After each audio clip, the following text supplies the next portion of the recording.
Hey, good morning. Good morning. Thanks for joining me today as we are going to dive into today's webinar about overcoming imposter syndrome. I'm glad you decided to take some time out of your day to go through this with me. So let me ask you this question. Do you ever feel inadequate in situations?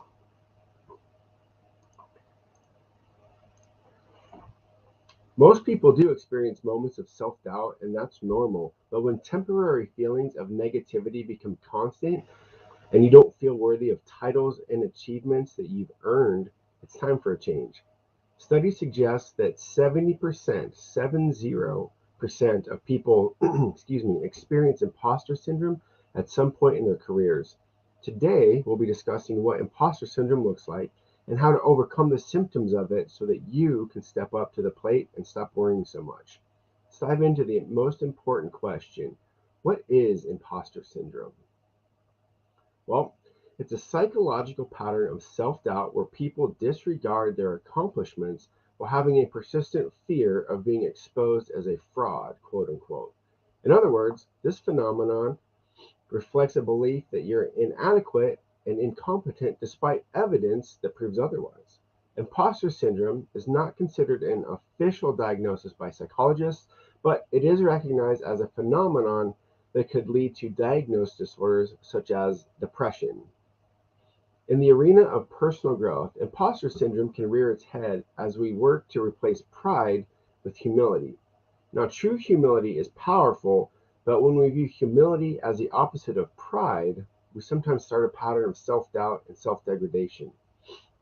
The key is to view humility for what it truly is. Humility is not thinking less of ourselves as in belittlement of what we're capable of, but thinking of ourselves less, as in less often. There's a common misconception that humility is downplaying one's strengths. That is known as false humility. We are all given certain abilities, talents, and strengths which we can perform with much less effort than those around us. There are also areas of weakness that we all have, areas that require more effort just to keep up with others. Both strengths and weaknesses are part of life.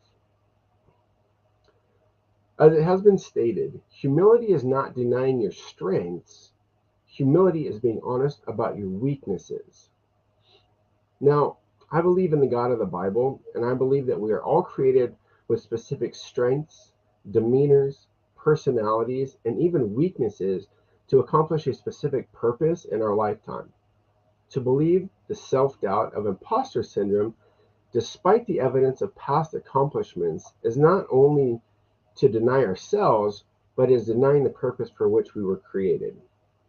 Consider this for a moment. Jot down areas where you're feeling imposter syndrome creeping in, areas where you have opportunity and you're just questioning whether you have the capability. Also, I want you to write down a few statements that honor the humility described above and keep them handy.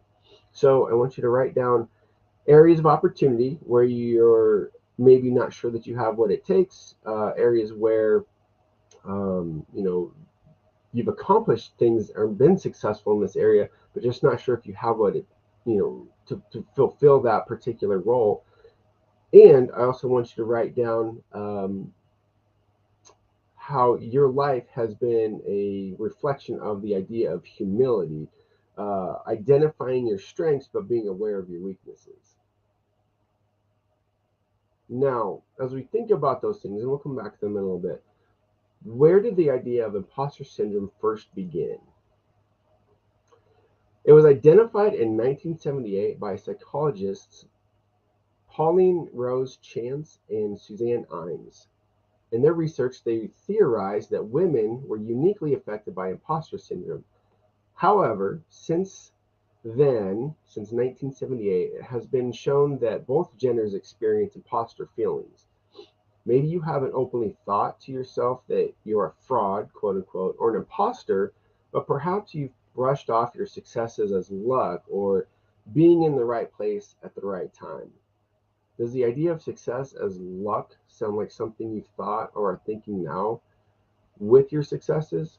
Or do you acknowledge your strengths and hard work in your success? If you are in that luck category, why do you think these thoughts might be harmful? The thought of being lucky or being in the right place at the right time uh, can be problematic when they are harmful to your self confidence, which can ultimately hold you back from future success and achieving your goals. What's more, they can hold you back from taking risks in the presence of opportunities. Those who believe they have experienced quote unquote luck for their success also tend to attribute quote bad luck to failures in life. As Carol Dweck states it, those who see experiences in life as either good luck or bad luck tend to fall into the fixed mindset. Whatever happens in life is outside of their control, but those who look at their life experiences and see the pattern are hard work, reflection, and learning from situations carry what she calls a growth mindset. They realize that they can continue to learn and grow and don't have to settle for whatever quote luck brings to them. They can be successful by applying lessons from life. They aren't stuck in whatever situation they started in. Personally, I have found with many of my clients that when opportunities arise and yet self doubt starts to creep in, looking to the past successes and uses of personal strengths grows confidence. When we start to talk through the obstacles or hard times they've overcome, they move more into whatever it takes mindset and begin to comb through their strengths instead of focusing on weaknesses and reasons that they can't succeed in current situations or opportunities. So when you're having feelings of inadequacy, what thoughts go through your mind? If you don't mind, if you're feeling open today, share in the comments below. Now, as you think about different times you've felt inadequate, perhaps you have fallen into one of the subcategories of imposter syndrome. See, imposter syndrome can take on various forms depending on a person's background, their personality, and other circumstances. Imposter syndrome expert Dr. Valerie Young has identified subgroups and categorized them as follows. There's the perfectionist, the superwoman or superman, the natural genius, the soloist, and what she calls the expert. So let's look at these different groups, if you will. The perfectionist. Perfectionism and imposter syndrome often go hand in hand. Because these personality types set extraordinarily high goals for themselves, they constantly worry about measuring up to those goals. Some common perfectionist traits include you've been accused of being a micromanager, or you have difficulty delegating, and when you do finally delegate, you feel frustrated and disappointed in the results, or you accuse yourself of, quote, not being good enough when you don't reach the goals you've set for yourself. Or another one is you feel as though you and your work have to be 100% perfect all the time, which just is not realistic. For people with this personality type, success is rarely satisfying because they always believe they could have done a better job, but that's neither productive nor healthy. So next we have the superwoman or the superman. All people who experience imposter syndrome are convinced that they don't measure up to their real deal colleagues, and superwomen or supermen often try to push themselves to work harder to measure up. You might be trying to be your own super person if you stay later than the rest of the team, even past the point that you've completed that day's necessary work. Perhaps you get stressed when you're not working and find downtime wasteful. Maybe you have let your hobbies and passions fall to the wayside and instead dedicate your spare time to your work. Or you feel like you haven't truly earned your title, so you feel pressure to work harder and longer than those around you just to prove your worth. Imposter workaholics become addicted to the validation that comes from being busy, not actually from the work itself. I have to admit, I've fallen into this category with my personality. The biggest problem is we take pride in being busy, but that does not equal being productive all the time. Do you fall into either of the first two categories we've talked about? Either a perfectionist or trying to be a super person at work? Let's move on to the next subgroup, the natural genius. People with this personality type believe they should automatically be good at everything they do. So if something doesn't come easily to them, or if they can't get it right on the first try, judgment ensues, personal judgment ensues.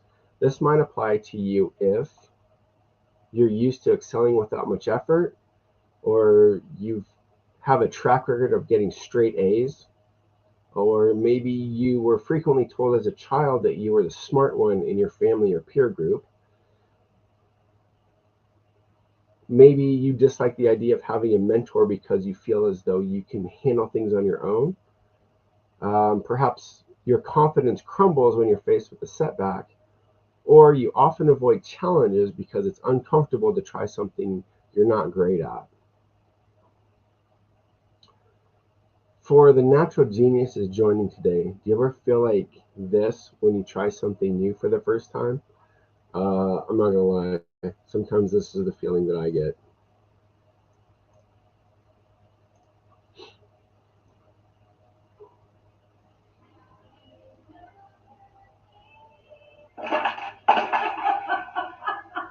Yep. So, oh, here we go. I got a new challenge. I'm not very good at it. So I get rid of it. Just because I think it's funny. One more time. Ready?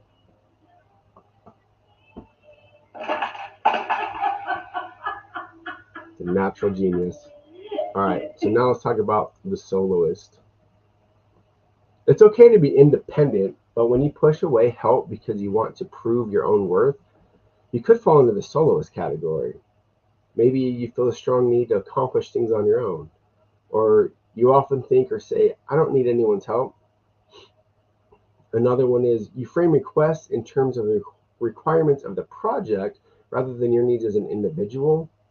Or finally, you shy away from group projects because you want to work by yourself. Who on here this morning can identify with either the natural genius or the soloist? And that's okay because that's what we're here to work through to help us grow and move past these characteristics. So let's talk about the last subgroup that she gave us, and that is the expert. The expert believes that their competence is dependent on how much they know or what they can do. Assuming they will never know enough, they fear being exposed as inexperienced or unknowledgeable. This might be you if you shy away from applying to jobs unless you meet every single educational requirement. Or maybe you're continually seeking out training or certifications because you think you need to improve your skills to succeed.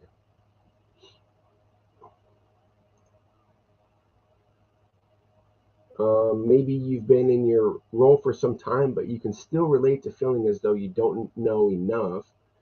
Or the expert can also fall into the idea that you immediately become uncomfortable when someone calls you an expert in your work. If that makes you uncomfortable, maybe you fall into this category. Oops.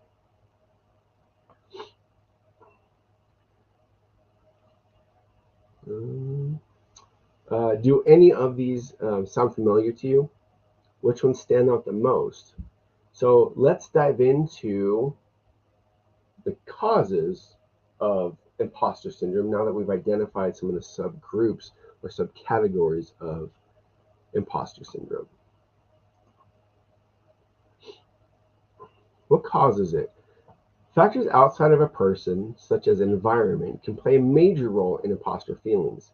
Having a sense of belonging fosters confidence, and if you're in an environment where people don't look like you, sound like you, or think like you might feel less confident. This is especially true when you belong to a group for which there are stereotypes about competence, or if you are new to the group. There is no single answer to why people experience imposter syndrome, but some experts pin it on personality traits and others focus on childhood memories or behavioral causes.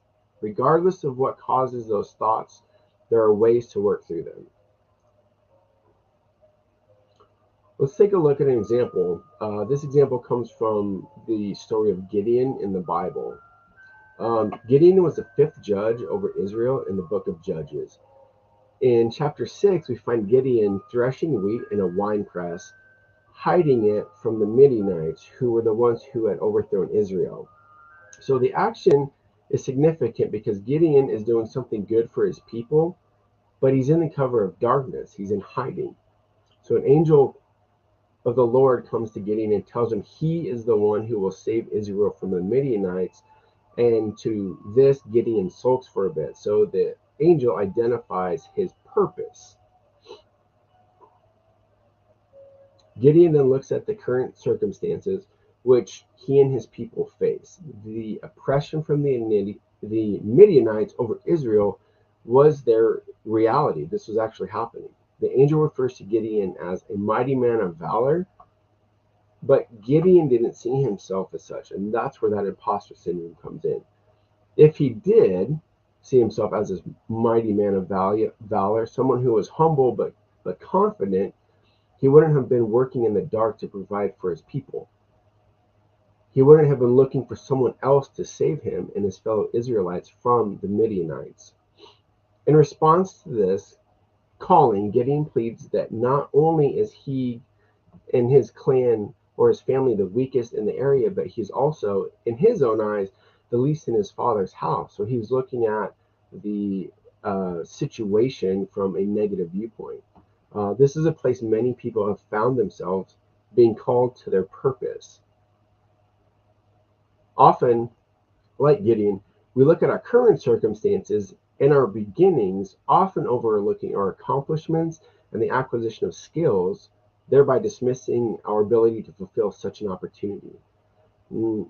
Now, in light of that, can you imagine a similar situation that you might be facing? Maybe you're being asked to give the keynote speech at a conference, or maybe you have an invitation to take a job you're not sure you're qualified for. Maybe you're being called to right a wrong in your family or in a peer group that's been going on for years.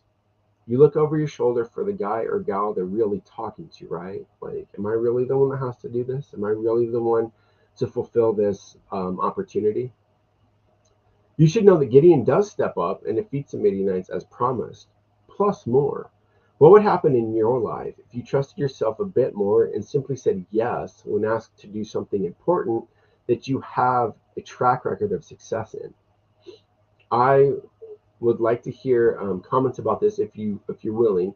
What situations in your life can you relate to the story of Gideon as far as being called to something you didn't feel um, that you have the capability of fulfilling? And how can you allow your talents and your strengths to shine through in that kind of situation? Share with us in the comments if you don't mind, or you can send it to me personally. So think about your talents and skills. Sometimes this can be difficult, but make a list of your special qualities. What are some things you can do that few people can, or that you do better than most? What special qualities make you a valuable contribution to your family, to a team, or to society? Don't be shy here. Share your strengths and talents. Remember, if we can't identify our own strengths, how are others going to know about them? I do a team building activity with organizations, um, and one of the questions that is asked is to list your top 5 strengths. And even in a professional setting, no matter the profession or the organization, people have a hard time answering this. I point out that the reason for this question is not to brag on ourselves, but for the team to know each other's strengths so we know where to turn in various situations for the right help and for the best help. Now, realize that those talents and qualities were given specifically to you to share with those around you. They weren't given so that you could hide them. Just like a light is not lit for only the person carrying it, so our talents and strengths are not just for us to keep selfishly. Your light or your talent in this world is meant to be shared for the benefit of others. Remember that all your talents and strengths were given to you to fulfill your purpose. Keeping this perspective will help you celebrate your accomplishments with humility. If you still feel you're not doing enough or able to do enough, make a list of all the things you've done, all the accomplishments you've earned. Maybe ask a coworker or a loved one or a close friend who knows your life well, to help you create this list. So often we let the bad stuff overwhelm the positive elements of our life. By reminding yourself of the positive, you can provide yourself with evidence that you're doing great things. Remember, those great things from the past can help build your confidence. And confidence is a good trait. It is being sure of the strengths and talents you possess. Arrogance, on the other hand, is allowing pride to rule over your confidence. Arrogance holds an element of comparison, of being better than others. Confidence is founded on humility. Know that confidence does not equal arrogance. You can be confident in your abilities while still being humble. Remember that balance that we talked about between pride and self-degradation we spoke earlier. That's where humility lies. So embrace confidence humbly. Remaining humble also leads into how you treat yourself.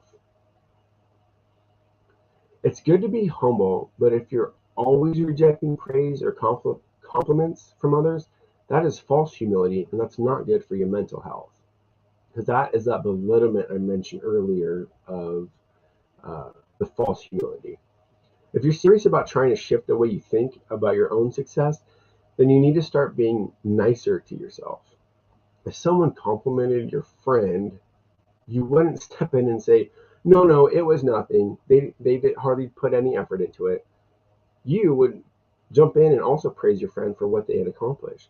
Start simply by saying thank you when you get a compliment. There's nothing more endearing than someone who can accomplish great things while using those accomplishments to serve others. These great accomplishments will be on paths that are filled with victories, failures, and mistakes. So, learn to take mistakes in pride. Mistakes are a natural part of learning. As Thomas Edison said, I haven't failed, I've just found 10,000 ways that won't work. Reminder, failure is an event, it's not a person. You are not a failure because you made a mistake. Everybody makes mistakes, regardless of how, quote, perfect they may seem or present themselves. The trick to moving forward and doing better next time is to not dwell on what went wrong. Reflect on the approach, the outcome, and use it to do better next time. Sometimes mistakes are a blessing in disguise. There are many examples of a mistake opening the door to a better solution. Speaking of, can you think of a mistake you made that actually made your life better in the long run? What were you working on? How did it change your perspective on that situation?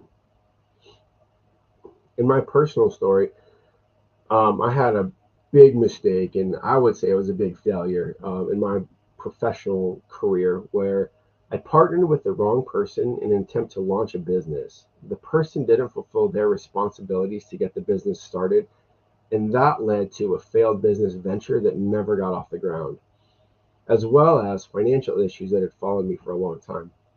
I learned through a difficult and frustrating situation the importance of partnering with the right people, having a plan, and being patient with the process. This experience, though, made me hesitant for a long time in working with others, and it also led to a more thorough vetting process for those who I do work with. However, in courageously pursuing subsequent opportunities, it led to me moving back here to my home state, Nebraska, because I was living in Colorado at the time. And the lessons learned from that one mistake have also led to the start and growth of Rising Tide Leadership Development. After a mistake has been made, reflect on what happened, learn the lessons, and re-enter the process. Making a mistake can make us hesitant, but we need to continue forward courageously. Speaking of courageous, there's never going to be a perfect time to do something. So rip off the band-aid, press send, submit the application. While preparation is important, action in the face of fear is vital. Do whatever it is that you're afraid of because no one is ever 100% ready to do anything. We will never feel 100% ready.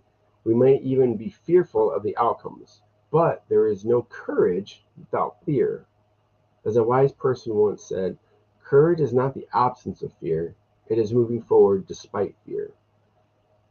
This leads us to the idea of validation.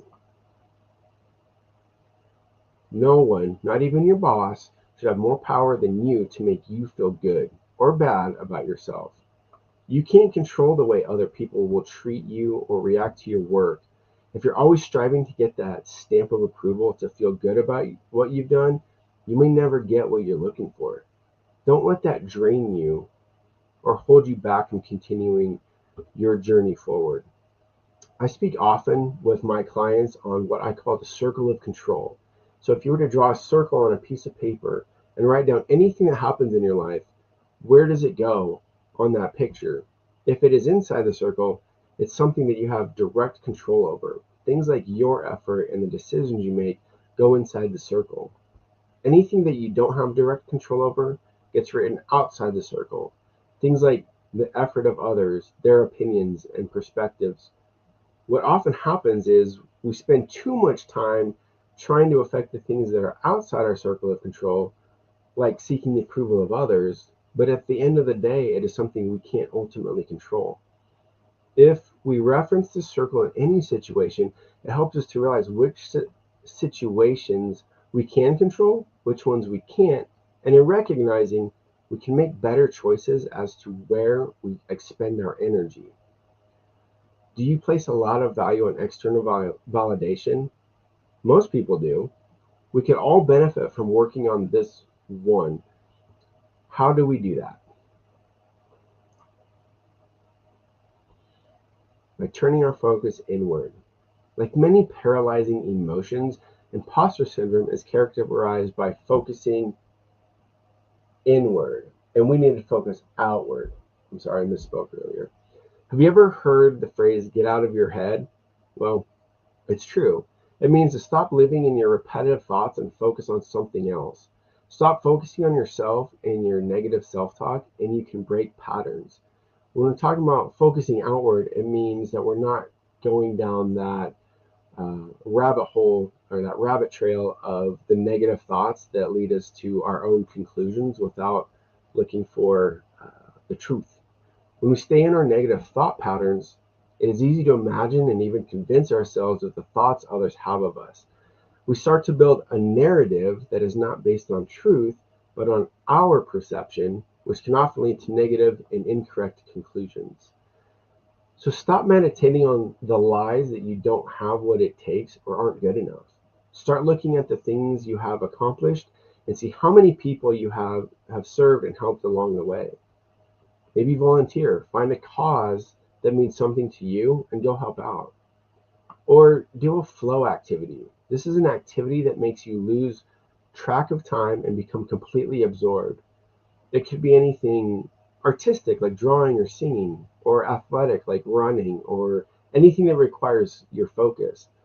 But these flow activities are activities that are done purely for the enjoyment of the activity itself, not for the sake of gaining progress at work or for impressing others. Flow activities are for you and you alone to get outside of yourself. So with that being said, I'm going to go ahead and wrap up here.